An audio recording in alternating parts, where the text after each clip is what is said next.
Vous êtes, mesdames et messieurs, sur NCA, la nouvelle chaîne africaine, et bienvenue à vous dans Frontal, votre rendez-vous qui vous plonge au cœur de l'actualité politique sur le continent. Ils sont 5 chefs d'État africains à être reçus ce 9 juillet par le président américain à la Maison-Blanche. Mais que voulait Donald Trump de ses homologues africains? Bassirou Diomaye Diakhar du Sénégal, Joseph Boakai du Libéria, Brice Clotaire Oligui Nguema du Gabon, Oumaro Embalo Sissoko de la Guinée-Bissau et Mohamed Ould Razouani de la Mauritanie. Mais pourquoi ces 5 chefs d'État? Quels sont les dessous véritables de ce mini-sommet? Quel regard porter sur le partenariat que le président américain entend nouer avec les États africains au cours de ce deuxième mandat? 3 invités avec moi pour en parler. Gaspard Hubert Loncy. Coco, vous êtes écrivain, analyste politique, écrivain. Êtes-vous donc auteur de plusieurs livres, dont ceux que j'ai ici, Autopsie de la présence française en Afrique, publié aux éditions L'Atelier de l'Égrégore, Le regard africain sur l'Europe, publié lui aussi aux éditions L'Atelier de l'Égrégore, et Mitterrand l'Africain. Ces 3 livres dont vous êtes l'auteur. Merci d'avoir accepté notre invitation pour parler de ce mini-sommet États-Unis-Afrique. Patrick Mboyo, vous enseignez le droit public en France. Vous êtes vous aussi écrivain. Vous êtes l'auteur de ce livre que j'ai ici entre les mains, La représentation des collectivités territoriales, préfacé par Olivia Buisson, publié aux éditions La Matin. Merci. C'est moi. Merci Patrick Mboyo d'avoir accepté notre invitation. Vous êtes autant futé sur les questions de géopolitique, de relations internationales que en droit. Brice Nzamba, vous êtes avocat au barreau de Paris, analyste politique. Merci. Maître. Merci Richard. Merci d'avoir accepté notre invitation. Alors commençons cette émission par un fait qui peut être banal, anecdotique, mais qui mérite quand même qu'on revienne là-dessus. Ce 9 juillet, lorsque le président américain recevait ses homologues africains à la Maison-Blanche, il y avait un échange curieux entre lui et le président libérien. Le président américain s'étonnait de voir son homologue libérien parler correctement anglais. Et il lui demande, mais où avez-vous appris à parler si bien anglais? Et l'autre lui répond, monsieur, le Libéria est un pays anglophone. C'est la première république, d'ailleurs, du continent fondée en 1822. La langue officielle, c'est l'anglais. C'est au Libéria que j'ai appris à parler l'anglais. Alors, moi, je reviens sur ce détail, parce que ça peut être important. Ça dit quelque chose quand même du rapport que les chefs d'État occidentaux ont aux Africains en général et aux chefs d'État africains.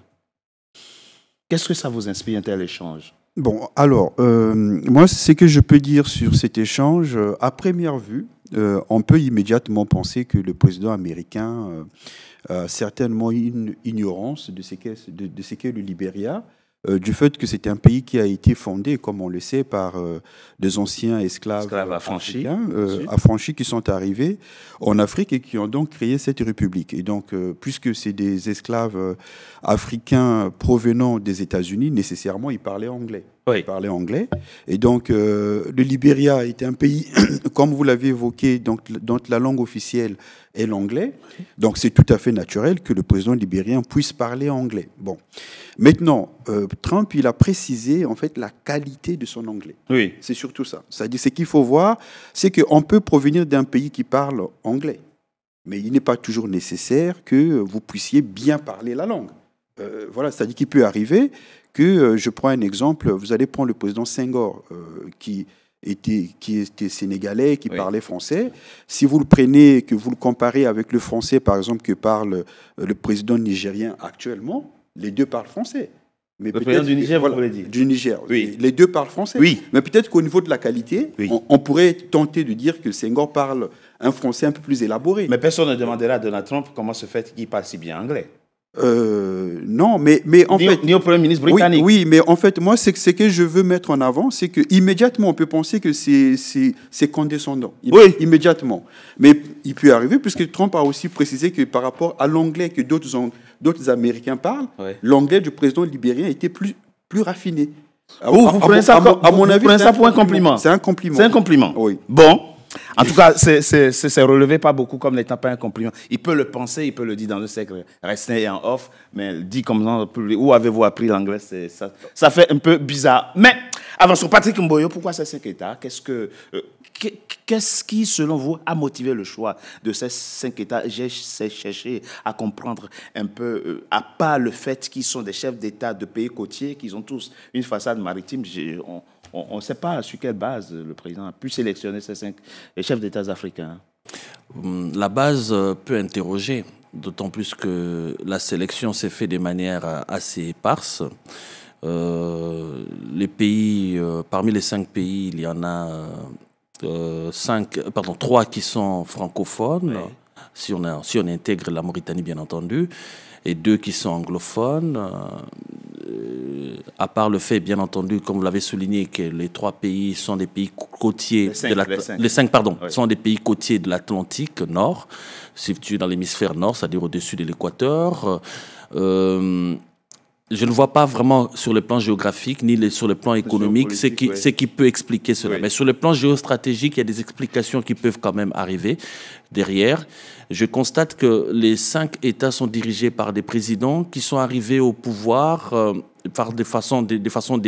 qui exercent aujourd'hui le pouvoir de façon démocratique et dont la première élection n'a souffert pas vraiment de contestation réelle.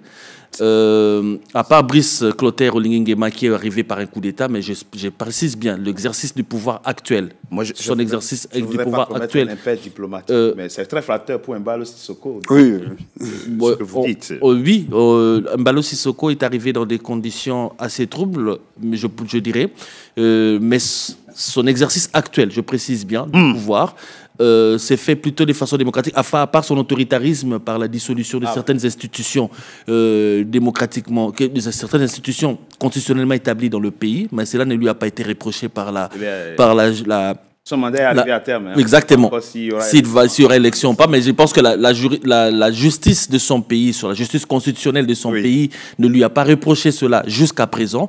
Je trouve que, à part ces éléments, il y a aussi un autre aspect que je pourrais mettre en avant, c'est le fait que ces 5 pays n'ont pas vraiment de position, d'alignement clair et précis sur le plan géopolitique vis-à-vis de l'Occident. Ce sont des pays qui essayent un petit peu de se démarquer, qui essayent un petit peu de multiplier leurs partenariats. Ouais. C'est pour cela que je parlais premièrement des éléments qui amènent à l'accession au pouvoir. Vous savez, quand on arrive au pouvoir de façon contestée en Afrique, les chefs d'État ont tendance à rechercher la légitimité à l'extérieur, souvent en Occident, en multipliant les partenariats avec l'Occident, dans l'espoir que l'Occident va les protéger si jamais il y a des émeutes sur le plan interne. Oui. C'est ce qui arrive de manière chronique avec le régime togolais. Hein. On sait que c'est un régime qui est au pouvoir depuis plus de 50 ans, qui exerce un pouvoir de façon brutale et sanguinaire et qui à chaque fois recourt à l'Occident et maintenant à Israël pour se maintenir. Voilà, je prends juste cet exemple et je referme la parenthèse. Donc je pense que cette indépendance d'esprit, cette liberté, cette marge de manœuvre que ces pouvoirs ont, ou ces régimes ont, de manière plus ou moins relative, je précise bien, fait en sorte qu'ils sont un petit peu pas faciles à contrôler, et qu'ils ont une certaine liberté de multiplier les partenaires, notamment la Chine, notamment la Russie et les partenaires de la multipolarité, ce qu'on appelle le Sud global, et que cela pourrait être un élément dangereux pour les États-Unis qui cherchent à s'affirmer, surtout à protéger la zone atlantique en cherchant, en excluant au maximum la présence de la Chine et en limitant au maximum la présence militaire de la Russie. Voilà comment je pourrais expliquer cela. Gaspard Lonsi Coco, vous. Alors, c'est très difficile de raisonner par rapport au président américain. Hein. C'est très difficile de trouver de la logique dans ce qu'il fait. Vous avez essayé, vous en avez trouvé? Je pense que la logique américaine est claire. Hein. C'est une diplomatie commerciale. Oui. Et déjà, sur les 5 pays, à part le Gabon, tous les autres travaillent déjà avec les États-Unis dans le cadre de l'AGOA. Ça, c'est la première chose.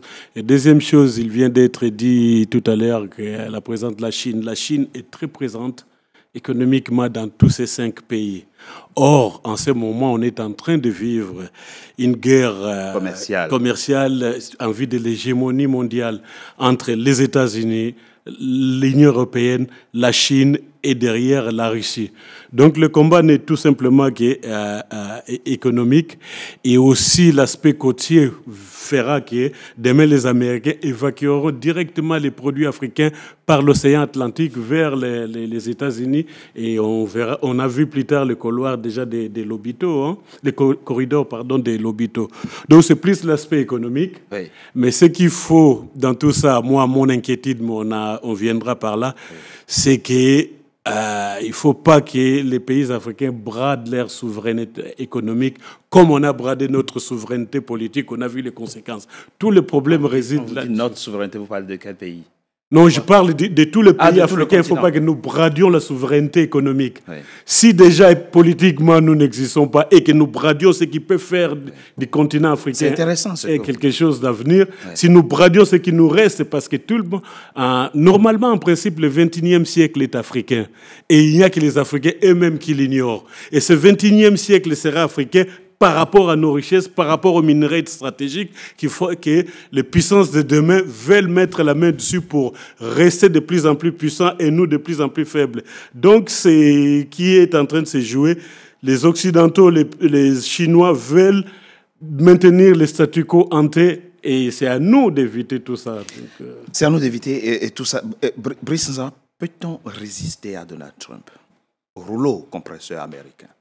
Alors, je pense que le président Donald Trump, lors de son premier mandat, avait plutôt une vision très, très négative de l'Afrique. Vous pensez que ça a changé? Vous vous rappelez, oui, bien sûr. Il avait traité les pays africains des pays de merde. Peut-être n'a toujours pas changé d'avis. Hein. Peut-être c'est en sous-texte, mais ce qui est certain, c'est que moi, ce qui m'étonne un peu, c'est que l'Afrique, malheureusement, n'est pas sortie de la conception que l'Occident a de l'Afrique, notamment un réservoir de matières premières. Voilà, ça, il ne faut pas oublier que déjà, avec la colonisation, le premier objectif des pays coloniaux, c'était de pouvoir utiliser les terres africaines comme étant des réservoirs de matières premières. Et donc là, avec ce qu'est en train de faire le président Donald Trump, c'est qu'il faut garder en vue, comme ça a été dit, que la Chine détient une grande partie des terres rares. Et donc aujourd'hui, la lutte stratégique, vraiment stratégique sur le plan économique, c'est la maîtrise et le contrôle des terres rares. Et donc les terres rares, aujourd'hui, il y a beaucoup de pays africains qu'on considère, puisqu'on peut s'étonner que les pays qui ont été conviés par le président Trump, ce ne sont pas des pays africains qui sont les plus puissants économiquement, oui, et qui ne sont pas non plus les plus puissants militairement. Voilà, mais ce sont des pays qui ont un potentiel important en matière de minerais et de terres rares. Et donc, il était important pour le président Donald Trump, qui, même avec son rapprochement avec la Russie, vise aussi derrière toujours les terres rares, hein, même avec l'Ukraine, vous avez vu. Donc, le but aujourd'hui, c'est de pouvoir amadouer ces États africains et puis espérer, vous avez un pays comme le Gabon qui a un grand potentiel de terres rares. Voilà. Donc, de bois, et de bois aussi. Et de bois, voilà. Donc il faut voir, et c'est pareil pour la Guinée-Bissau, qui, à la vérité, ses exportations, 90%, c'était la noix de cajou, et en direction de l'Inde, hein, et pas des États-Unis. Donc, à la vérité, à première vue, on ne peut pas comprendre ces invitations. Mais il faut voir plus loin, parce que les États-Unis sont en guerre ouverte avec la Chine pour le contrôle économique, donc le contrôle des terres rares. Donc, peut-on résister au président de Donald Trump? Je pense qu'il est dans un moment de triomphe, avec tout ce qui se passe sur le plan international, son intervention en Iran, et donc il veut à tout prix, sur le plan commercial, oui, faire gagner des paris aux États-Unis, en espérant faire entrer les pays africains dans son jeu. Mais bon, pour terminer, moi, je déplore encore qu'il n'y a pas de véritable force économique africaine. C'est-à-dire qu'il n'y a pas une vision, une stratégie économique que tous les pays africains partagent. Et vous avez des pays qui ont été invités où chacun a joué sa partition. Ouais, c'est ça. Donc ça fragilise un peu. Donc vous êtes en train de nous expliquer, Brice, on en va que le continent est devenu un champ de bataille, oui, économique entre puissances. Ah oui, mais il faut voir même le récent accord entre le Rwanda et la RDC, en filigrane, c'est toujours le contrôle des minéraux. Il a dit ouvertement, il s'en est pas caché. Voilà, et des matières premières stratégiques. Vous voyez, donc il faut comprendre que les États africains sont toujours restés dans la vision occidentale comme des réservoirs de matières premières. Et donc la lutte entre les grandes puissances vont se jouer sur le territoire africain. Alors moi, je suis un peu souvent triste, bon, pas triste, peut-être étonné de toujours qu'on nous dise que l'Afrique était un pays riche, un continent riche, mais riche pour qui? Pour qui? C'est ça, voilà, c'est la question. Patrick Mboyo, très rapidement, lors de son premier mandat, le président Donald Trump n'avait reçu que 2 chefs d'État africains, le Sud-Africain Cyril Ramaphosa et Buhari du Nigeria. Et là, quelque chose change, c'est ça? Il y a un changement de paradigme, c'est ça? Il y a un nettement changement de paradigme puisque Donald Trump est à la Maison-Blanche depuis à peine 7 mois, même pas. Il totalisera 7 mois le 20 juillet. Et il a déjà reçu, je dirais, une dizaine de chefs d'État africains. Oui. Si on compte tout pour tout, pas une dizaine de chefs d'État africains, puisque là, je dirais, il s'est impliqué au moins, il a reçu au moins une dizaine de représentants des chefs d'État. Si lors du deuxième mandat, vous voulez dire depuis janvier. Si vous comptez le Sud-Africain, c'était pour l'admonester, hein, c'était pour le gronder par rapport au fait que des Blancs se faisaient massacrer. Il n'était pas obligé, il n'était pas obligé de le faire. Mais le Sud-Africain n'était même pas au courant qu'on massacrait les Blancs dans son pays. Et Donald Trump n'était même pas obligé de le faire en le convoquant, en l'appelant à la Maison-Blanche. En réalité, il y a bien plus que ça. Cette rencontre ne peut pas se résumer juste à cette affaire utopique de Blancs qu'on s'est rentré des tués en Afrique du Sud. Je constate simplement que Donald Trump a une offensive vis-à-vis de l'Afrique. Dès le début de son mandat, ce qui est tout à fait clair et net, c'est observable. Son implication la semaine dernière sur la situation en République démocratique du Congo montre aussi qu'il suit l'actualité et qu'il veut mettre la politique africaine au cœur de son action dès le départ. Simplement par rapport à ce qu'on appelle le sommet. Moi, je n'appellerais pas vraiment un sommet puisque il n'y a pas eu de contrepartie dite de la part des États-Unis. Puisque si j'ai entendu beaucoup de choses. Donald Trump a commencé par dire vous avez des richesses qui intéressent les États-Unis. Oui. Il a cité le manganèse, les terres rares, l'uranium, tout ce que vous voulez. Mais il n'a pas dit ce que lui il veut donner. Il a ajouté en deuxième lieu et des gens magnifiques. C'est-à-dire pour lui, la population vient en deuxième position. Or, aujourd'hui, la première force de l'Afrique, ce n'est pas ses richesses, c'est sa population. L'Afrique compte aujourd'hui la population jeune la plus concentre aujourd'hui la population jeune comme nulle autre zone géographique dans le monde. On retrouve une jeunesse exponentielle sur le continent africain comme on en trouve nulle part ailleurs. Oui, bon. Et c'est cette jeunesse qui constitue justement la principale force de ce continent. Et je rappelle qu'aujourd'hui, la principale source de revenus aujourd'hui dans le monde, c'est l'économie tertiaire. En particulier l'économie numérique, notamment par la fortune que se font les GAFA.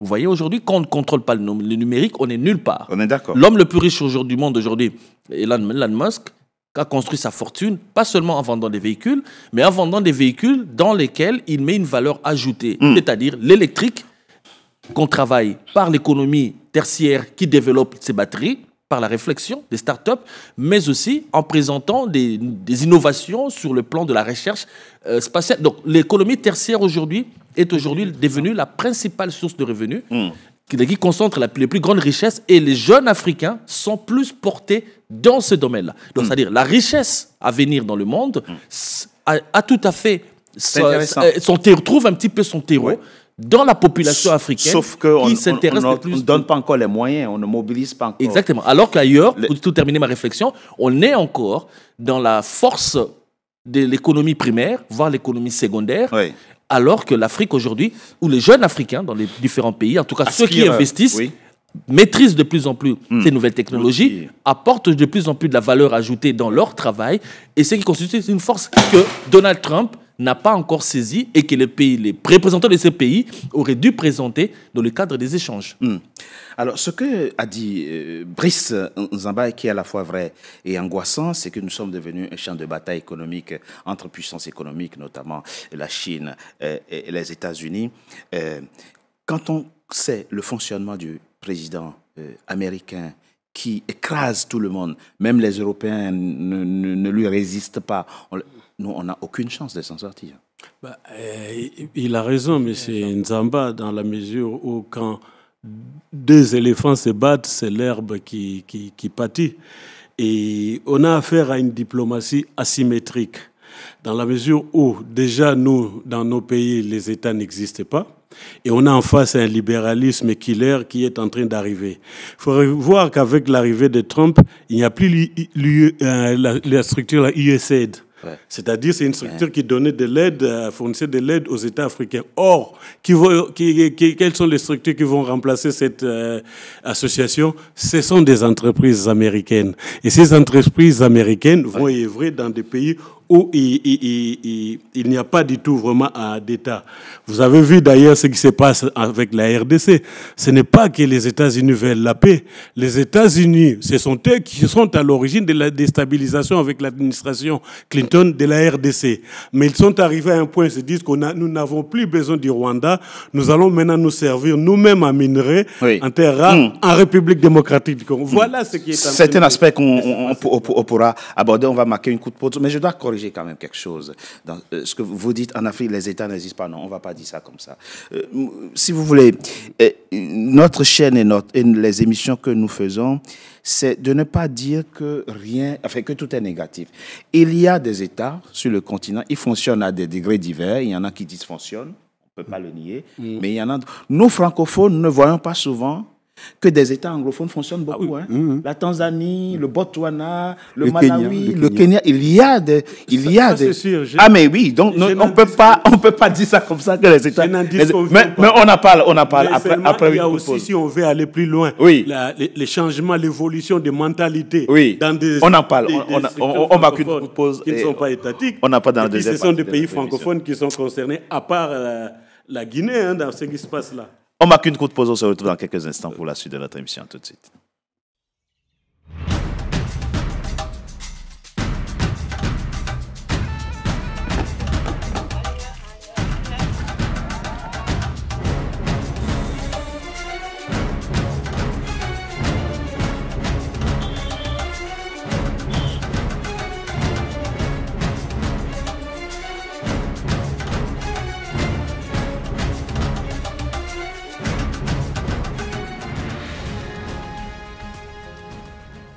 NCA, la nouvelle chaîne africaine.